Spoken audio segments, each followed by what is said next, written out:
Hey folks, I'm your host, David Venemilia, for this Hasura webinar. This webinar is part of a series on GraphQL tooling with Hasura and with other products, state of GraphQL tooling for Java and Spring Boot.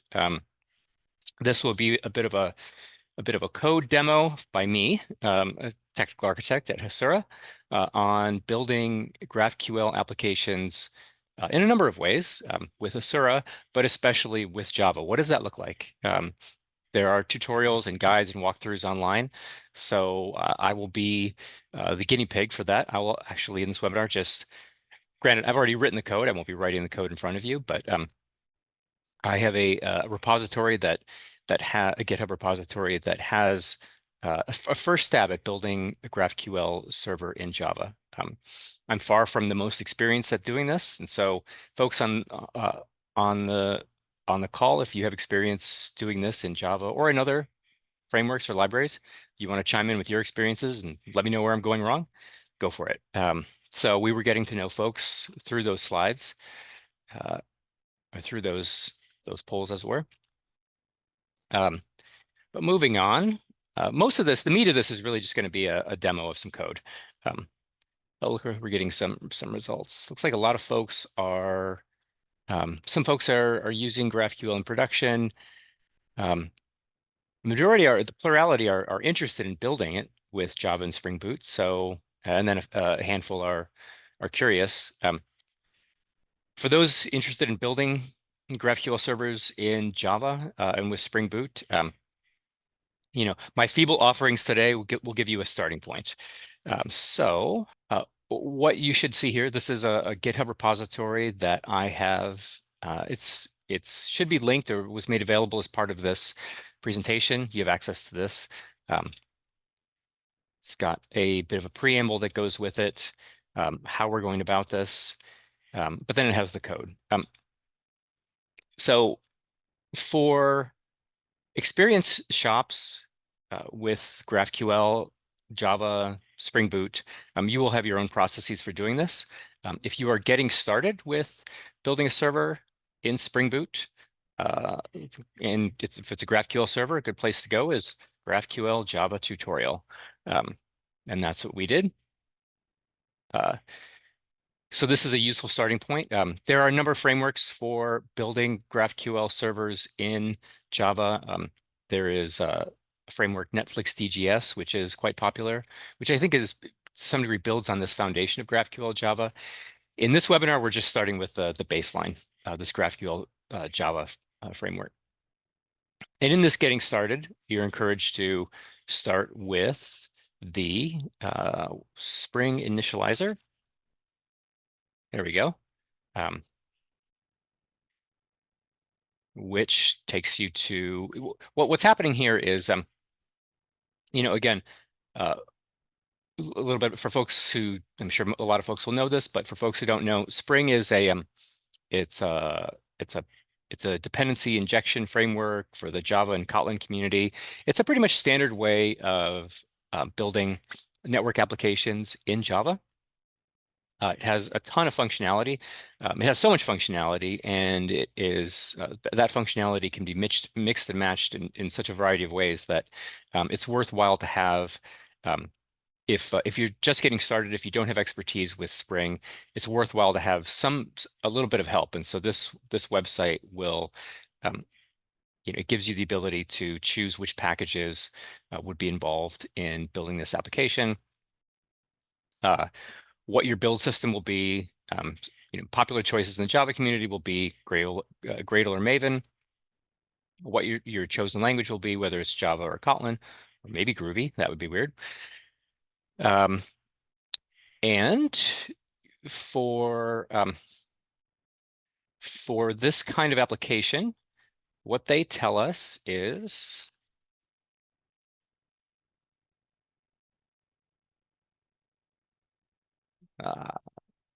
there we go. You will only need, where is it? There we go.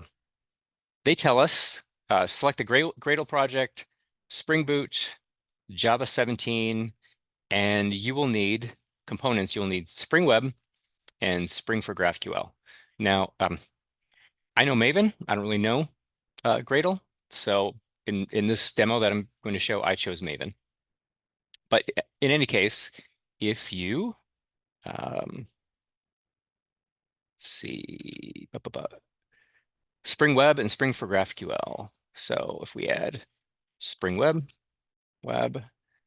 and GraphQL, you would add these components, generate, and in so doing, you will get a zip file, which is the basis of your application. I've already done that. So I'm going to close this and switch back to the code that is in this GitHub repository. The code that's in this GitHub repository is a consequence of having gone through that with the initializer. So being a Maven project, not a Gradle project, for those who don't know, the focal point for a Maven style project in Java will be a pom.xml file. If you're using Gradle, it'll be a different kind of build file. It is, apologies for this, but it's going into the Wayback Machine. It's an XML file, but it expresses the components and the dependencies that are part of this project. So we can see, well, because it's a Spring project, automatically right out of the bat, we have Spring Starter Web. But because we chose GraphQL, we have got the GraphQL component and a few others as well. Now, I've since modified this. So there are steps that I took in building this application or repository that others would go through to add additional dependencies into this project. So among them is if we go back to the GraphQL tutorial for a second, what they are having us do in this is build a very simple application about book details with books and authors, but it is over an in-memory data model, which is fine, but there's not really a database involved. But I want to take this a little further, make this a little more real and involve a database. In this case, it will be a Postgres database that I set up. So we will need components for accessing the database. We will need Postgres drivers. We will need, and this, by the way, and this is a consequence of, research that I had to do to figure out how to stitch all of these things together. Spring data, a few other components, just to tiptoe up to the starting line. So that's the build file that represents most of, or pretty much all of the code dependencies that we'll have. And then a Maven style project has a particular directory layout by convention. There will be a source folder. Within the source folder, there will be a main folder. There will be a top level folder beginning with Java, which contains all of your source code. And there's also always under main a resources folder, which is a place to store files that are important for your application. These can be configuration files,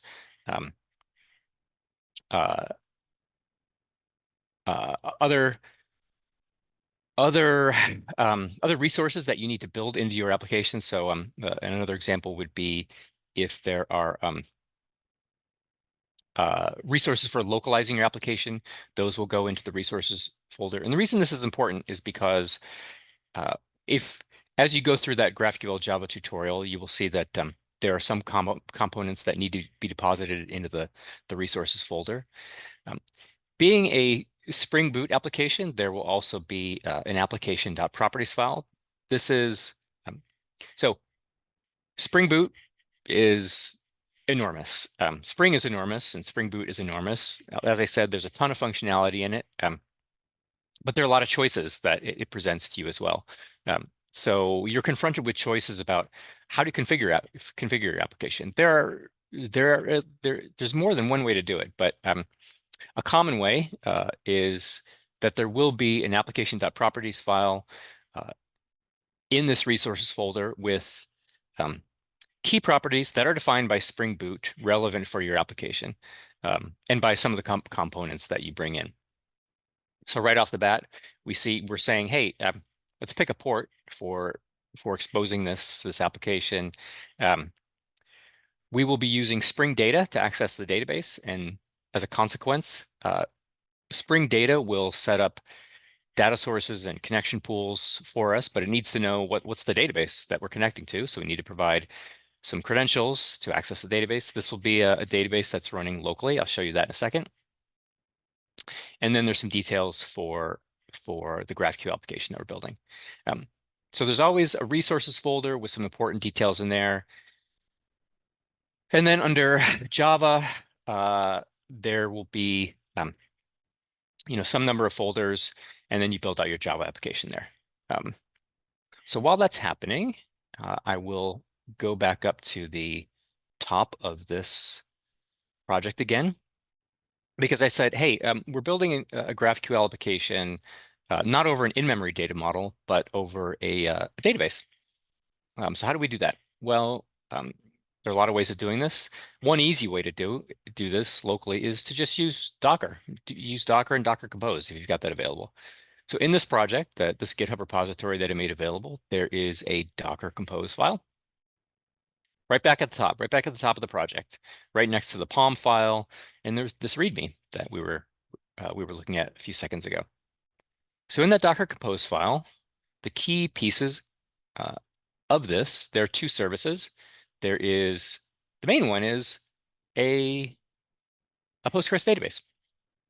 This is the database that we will be using for this application. This also being a Hasura webinar, and since we will be eventually contrasting the experience of building a GraphQL application in Java with the experience of building one with Hasura, naturally I include a Hasura instance as well. But that's a separate issue. The main piece is, hey, there's a Postgres database. See if there are any questions popping up in the old webinar chat. Doesn't look like it.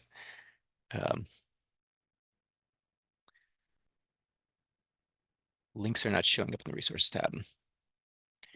It says you can find the GitHub repository in the resource section of this webinar. We will also share again in the follow-up.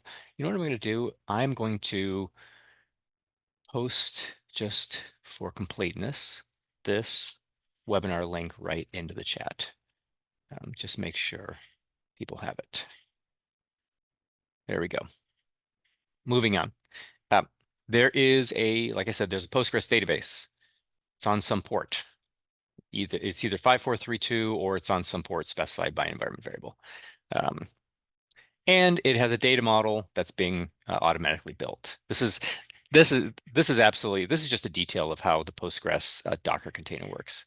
It so happens that if you mount a volume to Docker entry point initdb.d and you drop some SQL files in there, it will automatically build your database. So let me just show those to you in a second. If we go to, here we are, initdb, we have, I've got two files here, init model and init data. So we're building a data model. I do this in every webinar. It's the same data model every time. It is an online retail grocery store application. So, there are tables for accounts and products, and orders and order details. All the usual suspects. And then there is some seed data. This is scratch data. This is ersatz data. We're inserting account data, and we go all the way to the end. We will see that the products, these are grocery store items. So it's an online grocery store. Okay. So that sets up the database in this Docker Compose file, which I ran in a separate terminal before I started this application. So running by running Docker Compose up on this, we have a server running. In fact, let me see if I can switch to sharing my entire screen. 1 second. Share sound. let's see, advanced, basic. We want, desktop, there we go. So now I should be sharing my entire screen.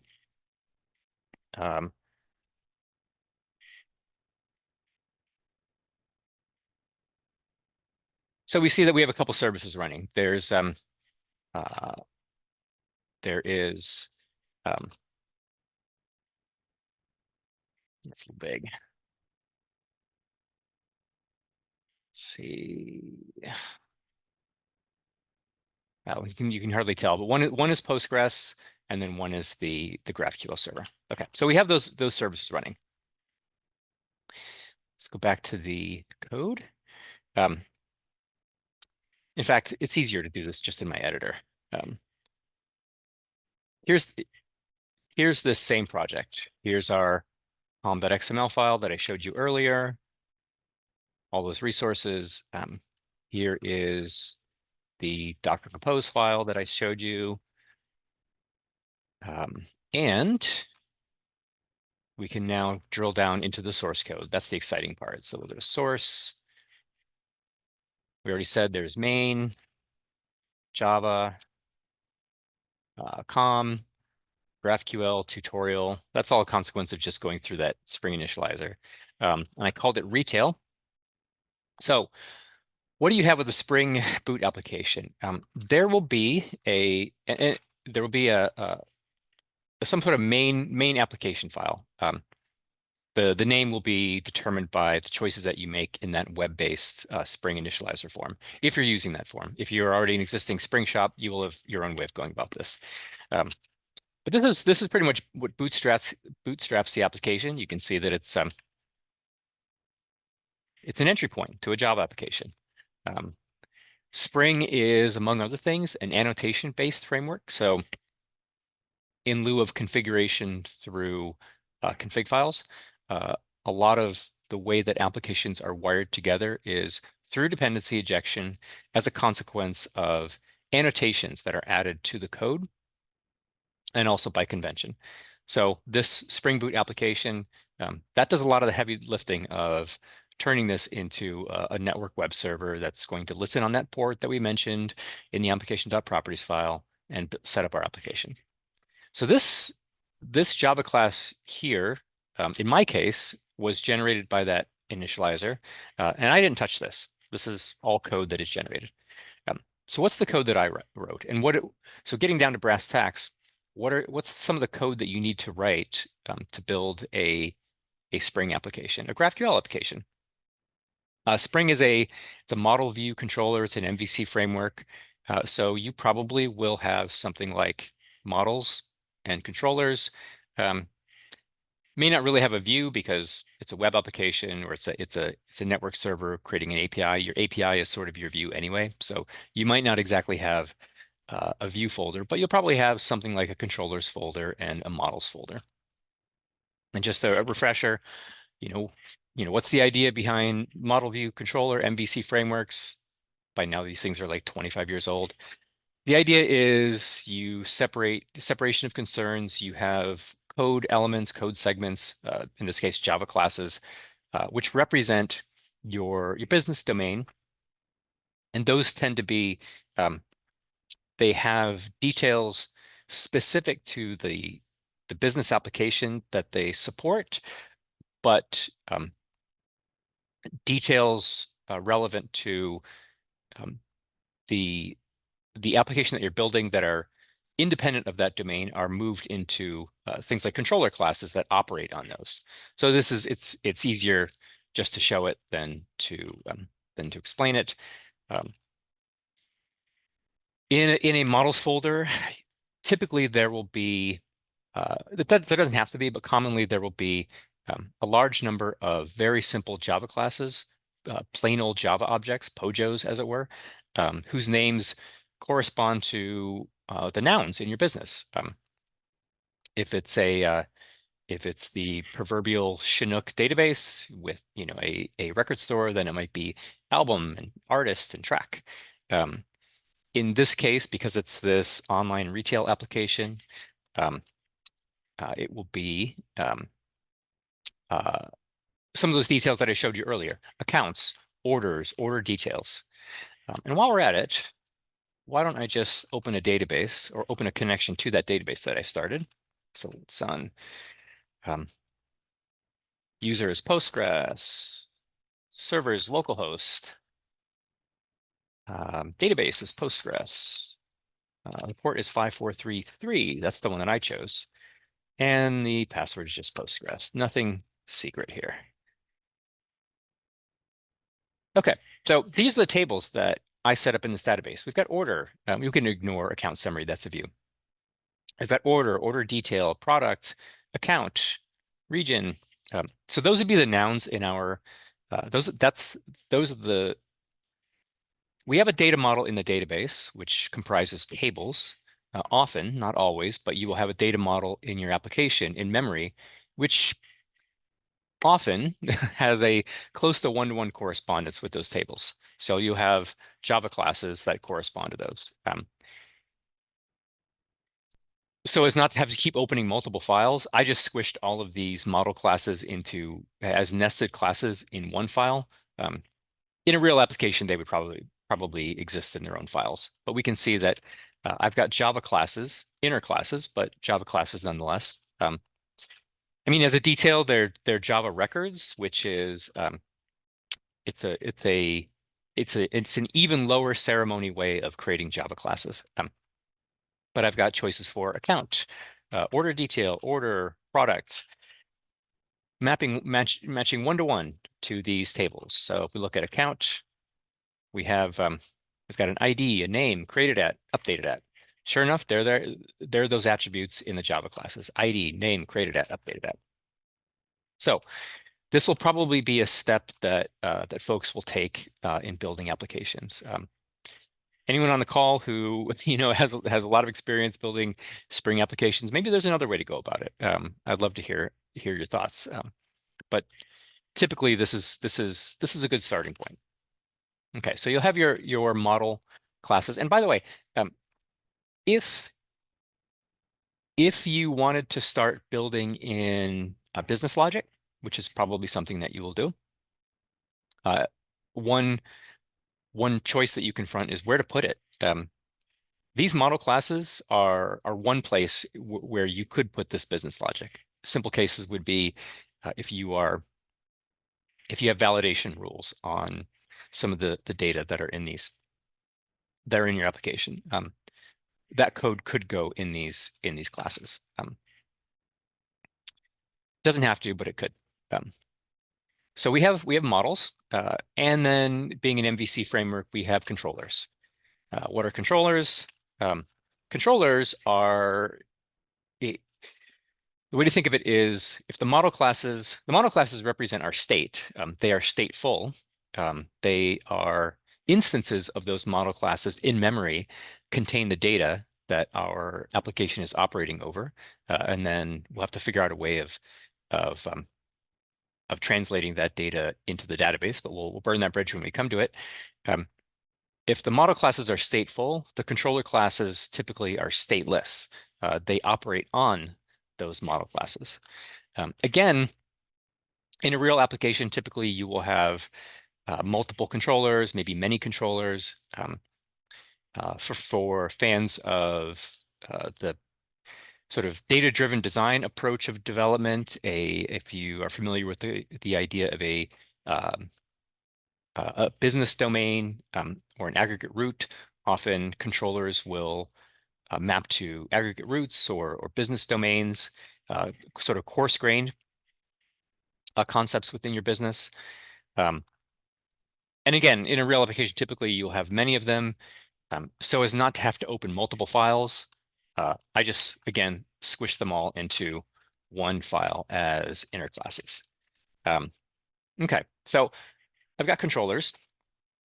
And what controllers do I have? Let's ignore, this is a Java application, so we've got our imports, but let's just ignore those.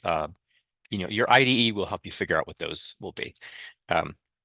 Well, I've got controllers for every one of my Java model classes.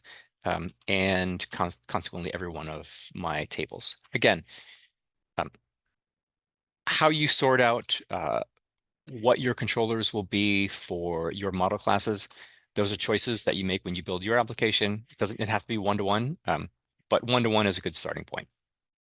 Okay, so I've got these account controllers. We can see that they're all annotated. There are a lot of annotations going on in Spring applications. So all of the controllers, what makes them a controller, what makes Spring aware that this class is a controller is this at controller annotation. And by the way, what does it mean for something to be a controller? Generally in Spring, what it means for something to be a controller is it can handle web requests. You might be building a REST-based API. You might have some number of routes for your REST-based API, and you will have methods in Java code to handle those routes. Um, to tell Spring that this piece of Java code is something that can handle routes for your REST-based microservice, you give the at controller annotation, and that's what lets it know that it will do this. This is a REST-based application. This is GraphQL, so it's a little bit different, but still, we have to tell Spring about these classes, and that's what the controller annotation is for. Drilling down into one of these, the account controller. Let's expand this a little more. Okay, so what's going on here? Well, getting a little bit ahead of ourselves, but unlike the GraphQL tutorial, again, we want to work with a database. So we're going to have some way of talking to the database. There are lots of ways of going about this. In a real application, there probably would be an ORM, an object relational mapping framework or library involved. For folks who are familiar are in this space, Hibernate is a very popular option. It's almost the gold standard. It's a very good way of going about this. You know, for those on the call who who want more of this this sort of treatment, there will probably be subsequent webinars in which I will add Hibernate to this application, but not in this one. In this one, we're just using very simple JDBC. Okay, so there will be a JDBC client. We get that from Spring. Again, here's more of Spring's dependency injection magic happening. Just by virtue of auto-wired, uh, we will get a JDBC client that has a connection pool that uses those connection information that we saw earlier in that application.properties file. That's what gets us a connection to this database that's running locally on my system. Okay, so there's a JDBC client so that we can work with the database. There's something called a row mapper. That's weird. What's that? We'll come back to that in a second. Okay, the main thing is this person says AutoWired is not necessary in controller and component annotated classes, says Carlo. That sounds awesome. So maybe AutoWire is not necessary. That would be cool. I don't want to tempt the demo gods right now by deleting AutoWired at the moment, but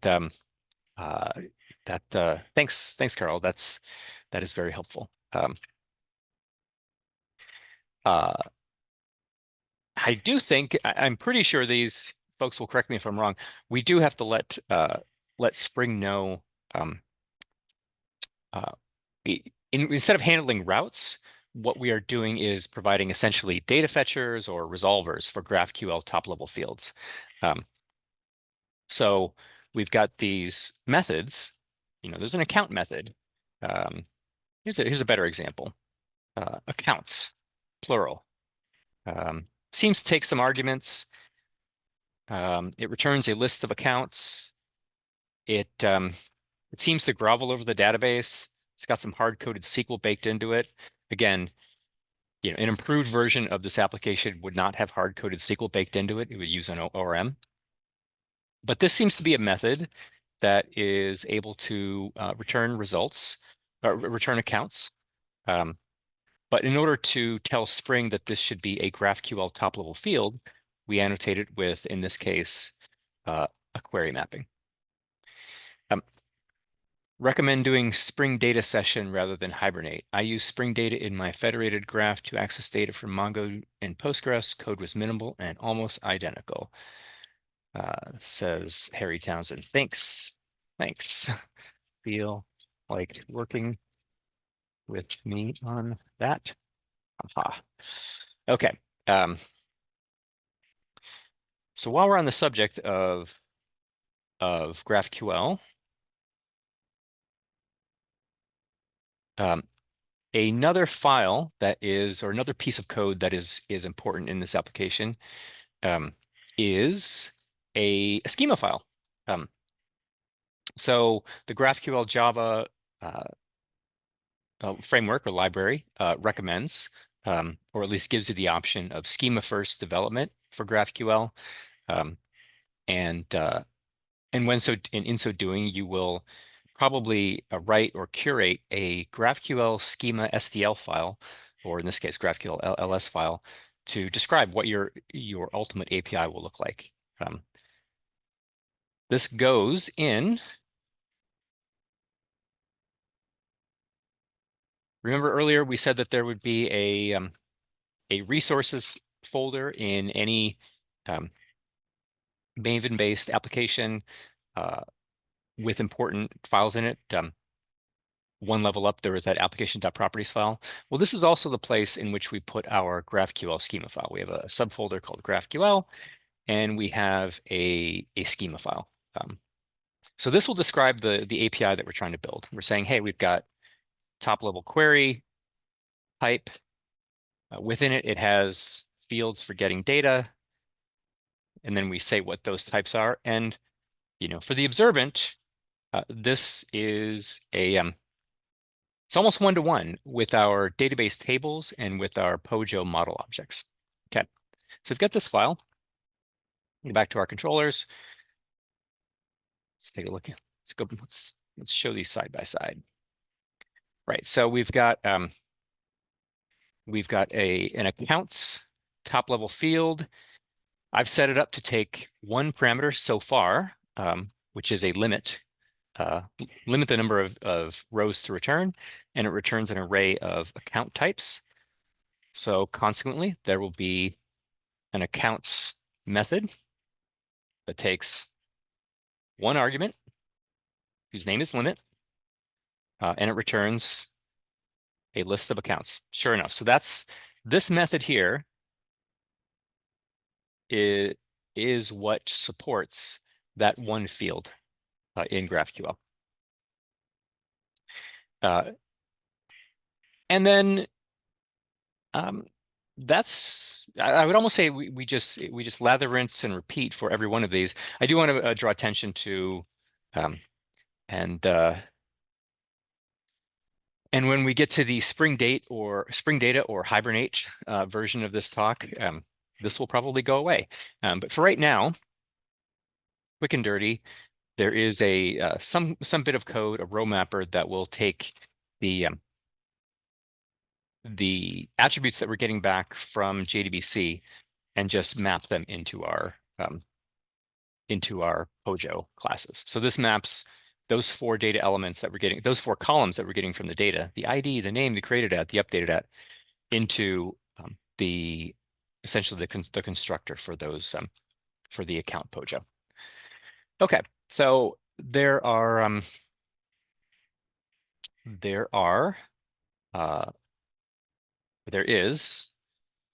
a method for getting multiple accounts with one parameter, which limits the number of counts that you can get. There is a related method which gets you a single account given its primary key. And then we will see that, what's a good example? Let's see. What's a good example? Account for an order. Here we go. Here we go. This is what I was trying to get at.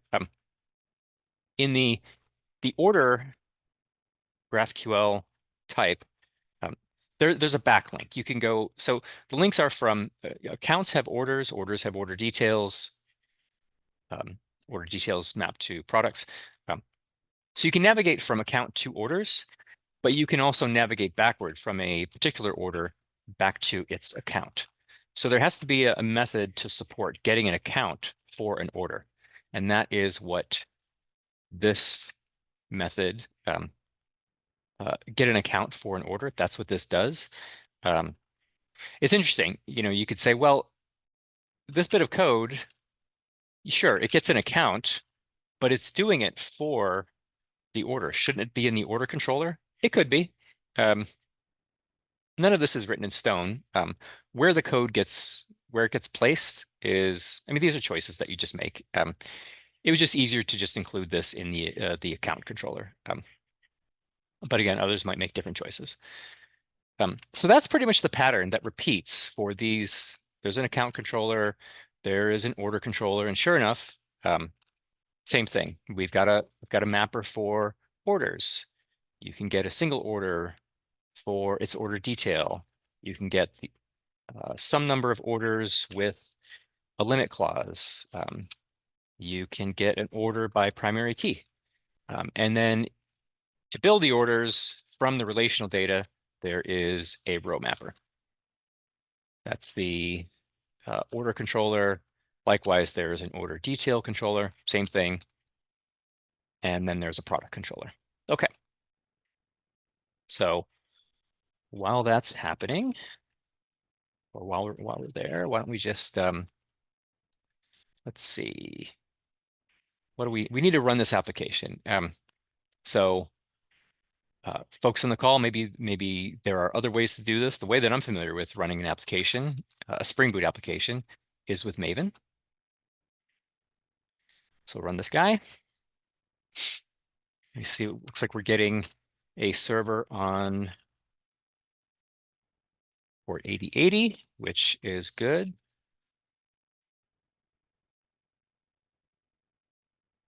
There we go.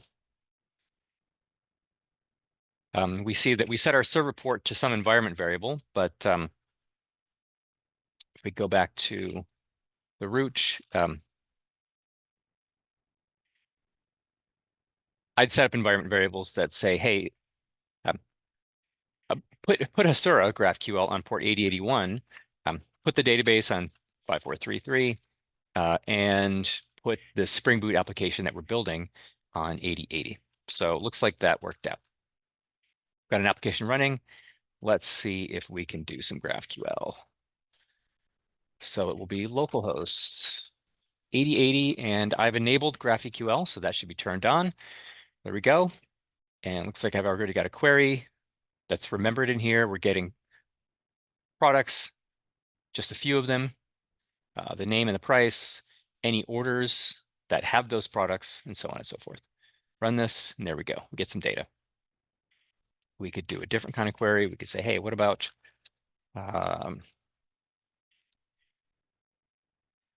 accounts? Let's get 10 of them. Name. Oh, that's not right. Name. Orders. For the orders, we'll get their status. Rated as status. We will get keep doing that.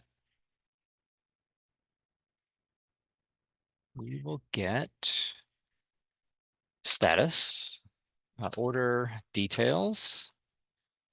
For the order details, we will get how many of the units were bought. We will get what was the product, what was purchased, what's the name of the product, and what is its price. Let that rip. Looks pretty good. Okay, so we've built a GraphQL server. We've got like 12 minutes left in this webinar. What do I want to say about this? What I want to say is this is fun. It's fun writing. It's fun writing Java code. Haven't done this in a long time, but there's a lot of it. Even with our friends Spring and Spring Boot, there's still a lot of code. Let's see. There we go. Looks like we've got 220 lines. Um, so whether you're using GraphQL Java or another framework, um, I'm yeah. Anyway, uh, whether you're using GraphQL Java or Netflix DGS or some other framework, you will probably have code segments for. If we go back to our schema file for the different tuple fields and different queries that you can perform within GraphQL. As you add parameters and as you add additional functionality to your graph, you will have to somehow support this. So for instance, right now in my graph, in my API, it's a pretty limited API. It's pretty superficial. We can get accounts, we can impose a limit on them, but there's no filtering. Um, if I start to add, if I want to add some, like let's say this is tempting, a where parameter and start building that out with some sort of criteria that are supported by this application, I will have to support that. I will have to find a way to support that in my Java code. And that will incur more work. And I'll do it. We'll do it for future versions of um, of this webinar. And there's some things that can help us. Again, we'll switch to um, an ORM that will eliminate some of the boilerplate related to working with the database. But there always will be some. There will always be quite a bit. Uh, and that seems to be that's the nature of building applications, server applications, GraphQL applications in Java. Um, and as I go through this, there's a powerful temptation, which I think is warranted, to start to abstract this. If I'm building this GraphQL server in this way for this retail grocery store application, right? I've got all of this code for accounts and orders and order details and products. Um, but I have a way of doing it. Might not be the best way, but I've chosen to, you know, uh, use a little bit of Spring data and some SQL to get the data. Again, a better way would be to use full-blown Spring data or Hibernate. But I've got a recipe for doing this. And I would apply that recipe again if I built another GraphQL server for some different domain. And as I started building these GraphQL servers for different business domains, I would start to recognize a sameness. I would recognize, well, hey, hang on a second. I'm kind of going through the same motions when I build these applications. And there would be a powerful temptation to abstract this away and say, you know what, I could probably generate a lot of the code that that I need to build this application without actually having to write it. Or almost equivalently, I could write some kind of application while it doesn't necessarily generate the code, it say dynamically sets up these um, essentially these resolvers for my underlying data elements. And we see this a lot in Spring and in Hibernate. There are frameworks like Spring and Hibernate. They giveth and they taketh away.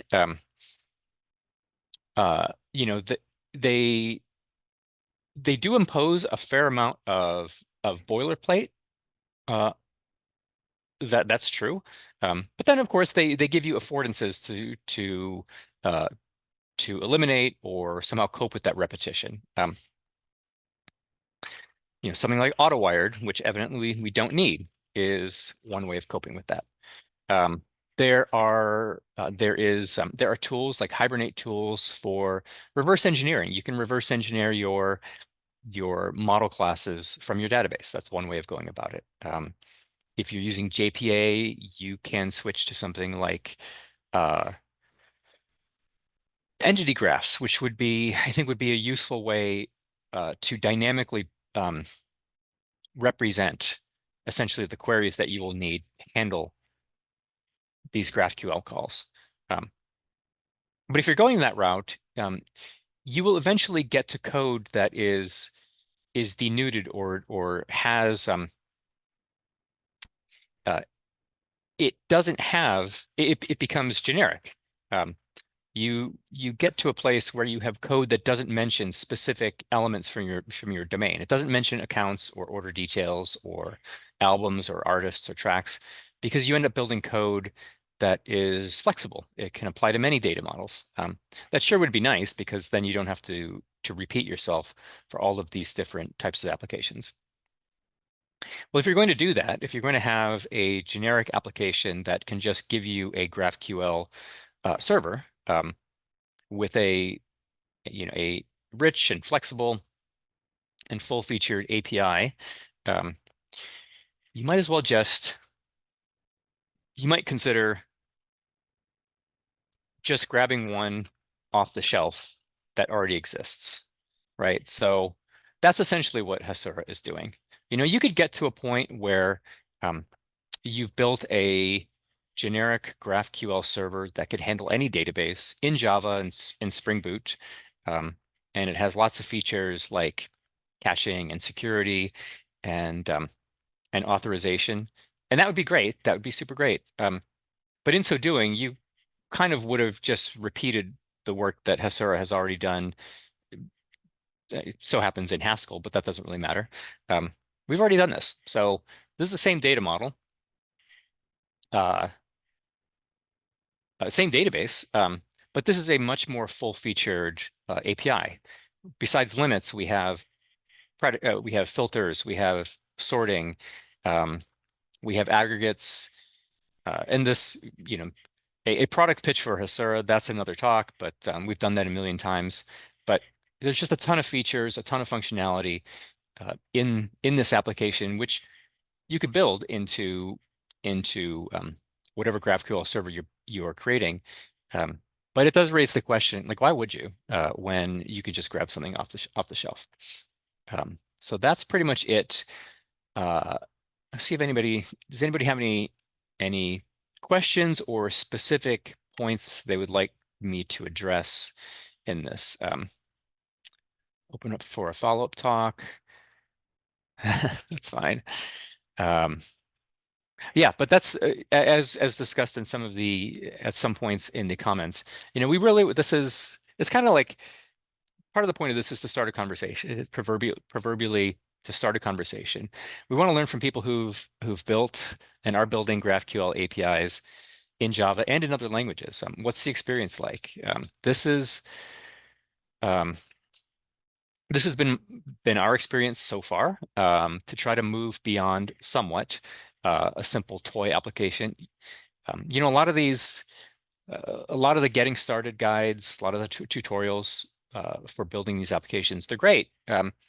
But they're like hello world applications. They barely scratch the surface. And they leave, there's still a lot of homework you have to do after you've gone through, say, the GraphQL tutorial. You know, After you've gone through this tutorial and you've built your GraphQL API, there's still a lot of homework to figure out, well, okay, how do I connect this to a database? How do I offer caching? Um, how do I offer integrations? Um, and it's totally appropriate. It's a separation of concerns. It's appropriate for uh, this framework, which is focused on the GraphQL part, not to address those. But as a practitioner, you will have to address those. And so you'll have to cobble together um, information from GraphQL Java. You'll have to become an expert at GraphQL Java. You will have to become an expert at Java Spring. Um, that's not where I wanted to go. You will have to become an expert at Hibernate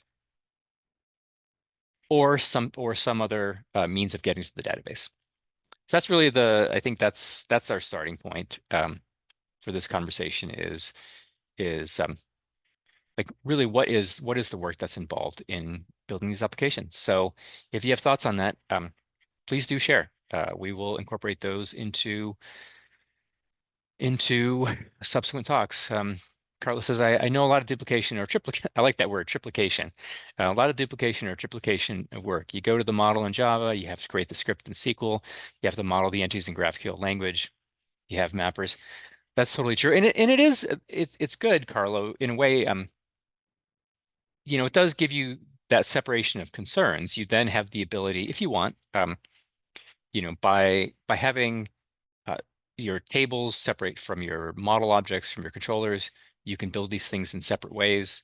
You have that flexibility. But I'll just leave you with the fact that at Hasura, we encounter customers who have thousands of tables. So doing that by hand does not sound fun. Anyways, thanks, folks. Do appreciate you joining this webinar. Uh, there will be more to come. Hope to see you at some of those other webinars. And if you have um, opinions on how they should proceed, please do share those with us. We really appreciate it. Thanks so much. Cheers.